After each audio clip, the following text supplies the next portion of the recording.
mobbing crows. Andy's trying to stop the corvids from costing the gamekeeper a fortune. Nice rack Kai's in Norway after reindeer and cooking testicles. We have news Stump, we have hunting YouTube. Welcome to Fieldsports Britain.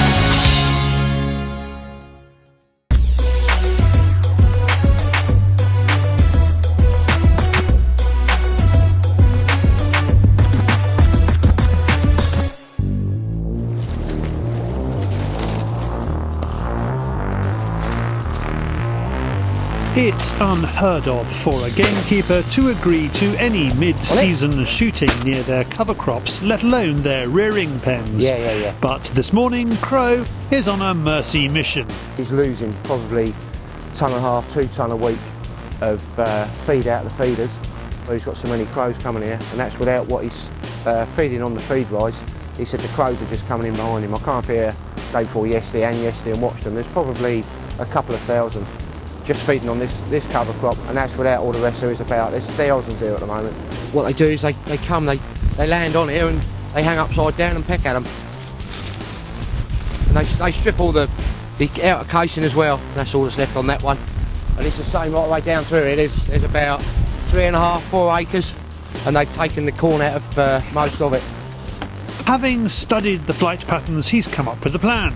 We'll show you more of the decoy set up in daylight. Their flight lines are usually straight through here in the morning, and it's constant for probably 2 hours. And I was hoping to really wind into them this morning, but with the wind up their backside, they won't like that. So they'll probably go out wide of us. They'll find a different way in, and hopefully they will still come up here, get it out of the lee of the wind and come up along this shore, but we'll see. Crow has been away for a few weeks, so is keen to get on and also get some game loads down the barrels, in addition to the Pigeon Extreme. He's got a shoot with Jack Pike in a few weeks, so today could prove a useful warm-up. He doesn't want to go into a game shoot unprepared. I want to kill a few a bit quick this morning, give them a bit of hammering, and then I shall move over onto the Black Gold and the Dark Storm. I haven't used any of the Dark Storms, so be nice to see how they go. Right, let's get in here and get ready. I think it'll be long before they're coming. The first crow drops straight into the pattern, and Andy doesn't mess about. Knew exactly where he was coming because it was only just breaking light, so he just come straight up here, straight in. The next few start worrying Andy as the battle against the elements has begun. The corvids are struggling to make it to the pattern. Even when he hits them, a dip of the wing and they are in the next county.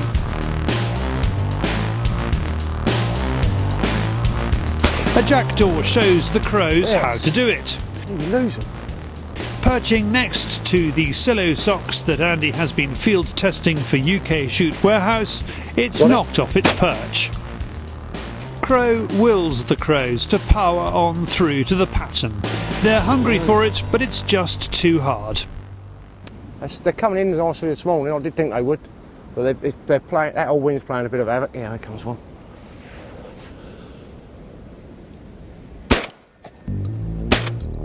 That's it hard, but the jackdaws show them how to do it, and Crow gets off a few shots. Plan B, and Andy decides to take the party to them. What the crows are doing, because it's so windy, they can't quite get here, so what we're going to do is go and stand about 40-50 yards down in the cover crop and try and intercept them as they're on their way back, because they're coming up, they're getting about halfway up, and then they're just lifting in the wind and going back. So I want to try and go down and see if I can get them past me, so I'm shooting back at them sort of thing. But we'll give it a go anyway. It's really frustrating because there's a lot of crows here. We've seen bloody thousands this morning, but we just can't get them. They can't get up here because of the bloody wind. But if we just go down through the cover crop here and see how we get on. He is now in a position to mob the crows, stalk the pigeons and intercept anything that feels hungry enough to face the headwind.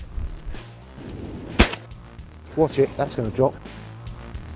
Hit that crow both barrels. You can see the shot go right through it. It's just a second drop. But yeah, it's it hard. But the thing is, it's hitting them hard. But where there's so much wind, they're just turning the wing in the wind and they're going. But we're picking the odd ones off. They just can't make it. Crow had hoped for 300 plus today and shows us the reason why.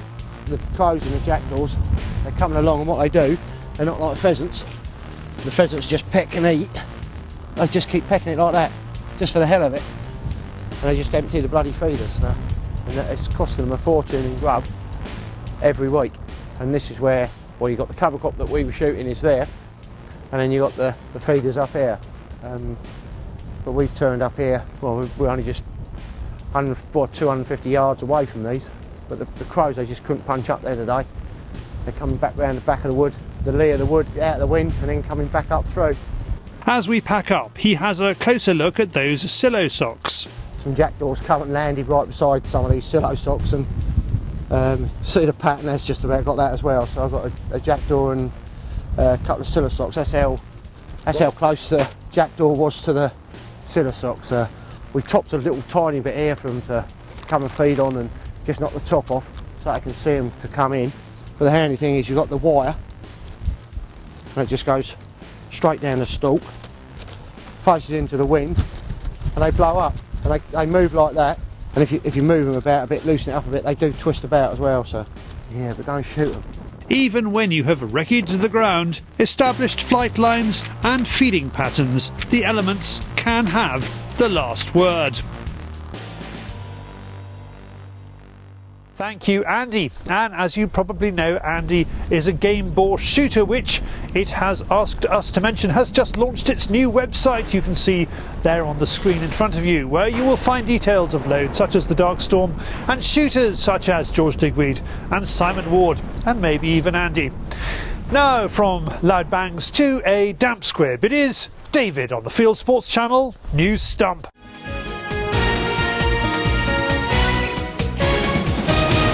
This is Fieldsports Channel News. A US Army sergeant and former beauty queen has been charged with illegally shooting a grizzly bear in Alaska. Teresa Vale, formerly Miss Kansas and a host of a hunting TV channel, is charged with killing a grizzly bear in May without possessing a state bear tag for the animal. The story goes she shot a grizzly bear for which she had a tag, gave it a second shot, but fired and killed a second bear instead. Prosecutions under Tony Blair's Hunting Act have been thrown into doubt after links between an expert witness and the League Against Cruel Sports were exposed. Lax withdrew its case against the Lammerton hunt when asked to reveal its relationship with independent fox expert Professor Stephen Harris from Bristol University. The Countryside Alliance is now asking for a review of cases where Professor Harris has been used. In the past 4 years, 7 people have been convicted of hunting offences at trials where he was called as the expert witness. Conservationists in Romania have joined with hunters to try and save a threatened bird. The National Association of Romanian Hunters has announced a temporary ban on shooting the red-breasted goose around Lake Alba. One of the smallest goose species in the world, the lake is the winter home of 20% of the world's population. The deer bag is up in the USA, according to early reports. Ohio hunters have killed 73,399 white-tailed deer so far, a 12% increase on last year. Annually, Americans shoot around 6 million white-tailed deer a year. And finally, the Antis want to kill a nun. A Roman Catholic diocese in Pennsylvania has taken down the Facebook photo of Sister John Paul Bauer's 10-point white-tailed buck, which she shot in a high seat just after saying the rosary. Initial comments were largely positive, but as the page neared 1.5 million views, animal rights activists began taking offence and posting death threats, obscene comments and photographs. You are now up to date with Fieldsports Channel News. Stalking the stories, fishing for facts.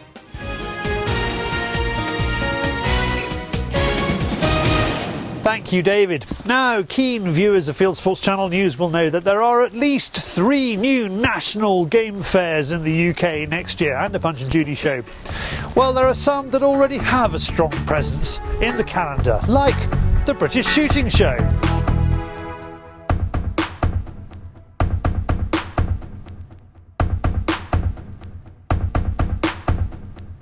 See you there. Now, we could have run this next item a bit closer to Christmas show, but we are a family show. So here is Kai at Bryn cooking Rudolph's crown jewels.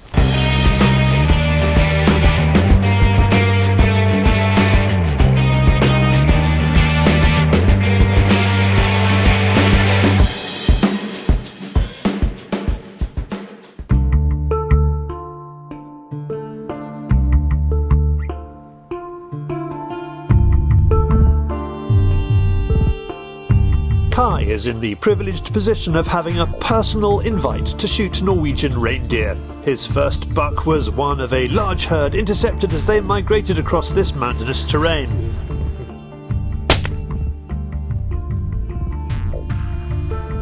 With the buck grallocked and butchered on the ice, the hunters return to camp. It's already been an exceptional trip, but there is a second ticket left for a mature male, and Trigger gives it to Kai. The day starts with binoculars scanning the mountains. This is what they are after, a mass of animals swarming across the landscape. But can they get in front of them? It's a waiting game, but it means that Kai has a chance to learn more about these deer. We just see a massive group across the very top of the mountain.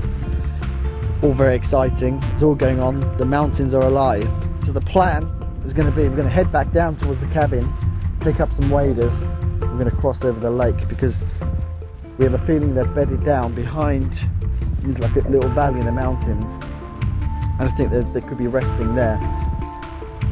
They seem to follow the same routes or tracks as they've done for thousands of years, as our forefathers were using for trapping them. But we are now in such a position, so we know the reindeers now being spooked by the other stalkers in other areas will come this way, and we know about in 100 meters wide where they will be passing. So that's where we're sitting, just waiting for them to arrive. And if they won't arrive today, they arrive tomorrow. That's the best way of reindeer stalking, actually, to find those really good old positions and stalk them.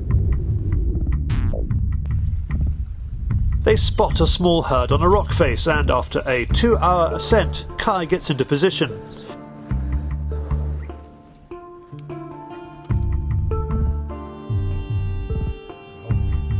Trigger points out the buck to take. They want one past his prime.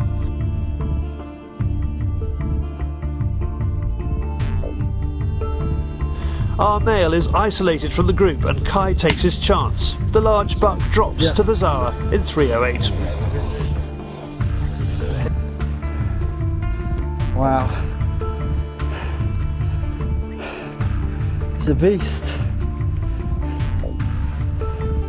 The grallock and butchery are meticulous. We've got a good set of knives. We've got a saw. We've got a sponge to clean off the blood. And from then on, once we start skinning and taking the meat off, we bring it over here onto this sterilised sheet where we'll lay the pieces of meat where they will dry off slightly before putting in the rucksack. Now we've got these sterilised cloth bags that we put the meat inside. That'll go into our backpacks. We'll take it back to the cabin, and from there on we'll keep them there in a good temperature before we set off home in a few days. But the first stage now is now we've grallocked it. We'll start butchering. Reindeer.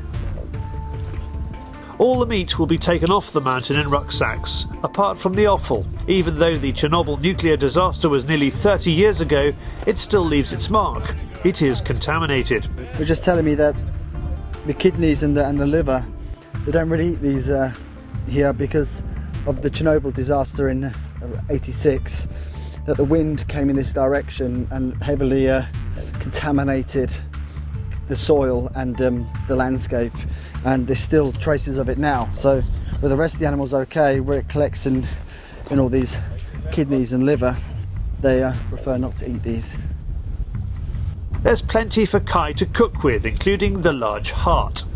So with the heart, you cut a certain way, try to put it back together. You cut down and around and that will open up into one piece. So we can smoke this, slow cook it, cut it up, make some delicious eating out of that. But the heart will have to wait, for tonight Trigger has told Kai that testicles are on the menu. Put the meat in the sheet for a while so it dries out with the wind, so nothing's leaking too much. So it's all contained. We'll wrap that up and we'll take that back to the cabin.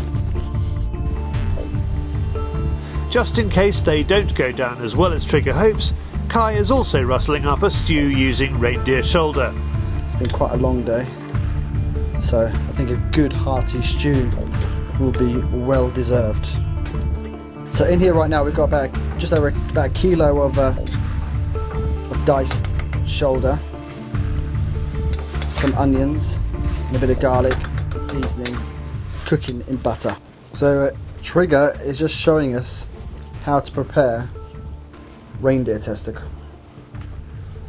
Apparently this is a delicacy, is that right? It is a delicacy, but you have to de-skin them to get off this very tough surface of it. That's its nature. So you can see they look like more like fishy things. Yes.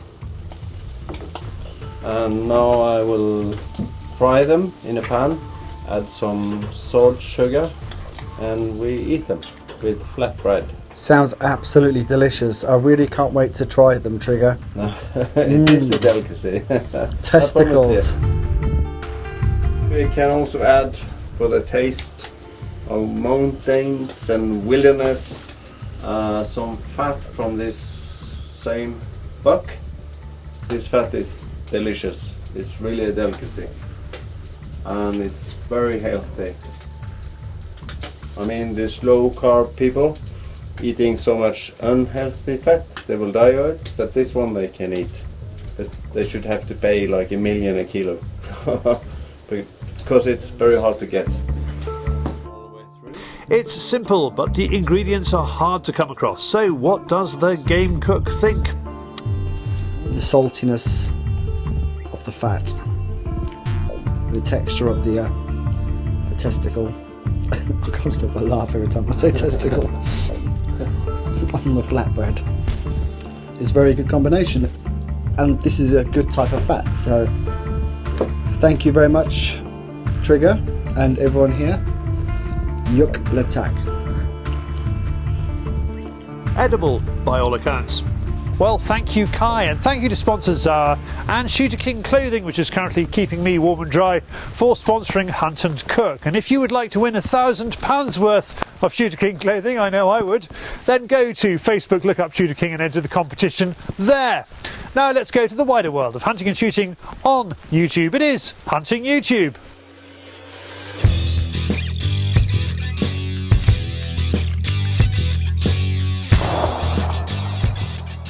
This is Hunting YouTube, which aims to show the best hunting and shooting videos that YouTube has to offer. Viewer Mark Shipley sends in this film of him fallow doe stalking in the south of England. It's on the excellent Precision Shooter channel. The irrepressible hunter Eddie drove from England to Scotland to go hind stalking on the Knoydart Peninsula. He was there with our own Kai Ap Bryn. In New Zealand, Sean and Ferret take 15-year-old Hamish out on a hunt to gather meat for his family. Hamish has to do all the work. He will learn. Lots of videos getting ready for Christmas. Bit late. There's a new Wild Boar Fever number 7, and it is due out now. Here is the trailer. This is a nice little 3-minute trailer for a buffalo film from German channel Jagen Weltweit, filmed in South Africa and Tanzania. Now here is an interesting idea. Bjorna Amundsen is decoying cormorants with cutout birds. Meanwhile, Rich Hunting is using fold up decoys to go goose shooting in Holland, doing some damage control on greylag and Canadas on grassland. And finally, let's have a heated debate. The Dartman 76 and his neighbour have a 338 Lapua and 300 Win mag. The Coyote is 1,350 yards away. They use both at the same time. That's it for this week. If you have a YouTube film you would like us to pop into the weekly top 8, send it in via YouTube or email me the link, charlie@fieldsportschannel.tv. Well, if you don't like those, here's one from us. It is Schools Challenge TV this week, and it's the review of 2015 plus news plus the blooper reel. That is worth watching. Do not film that. Click on the link on the screen. If you haven't done so already, you can go to our website fieldsportschannel.tv to subscribe to this show on YouTube, to like us on Facebook, follow us on Twitter, or pop your email address into our constant contact box and we'll constantly contact you about Fieldsports Britain. It's at 7 p.m. UK time every Wednesday. And this has been Fieldsports Britain. Good hunting, good shooting, good fishing, and goodbye.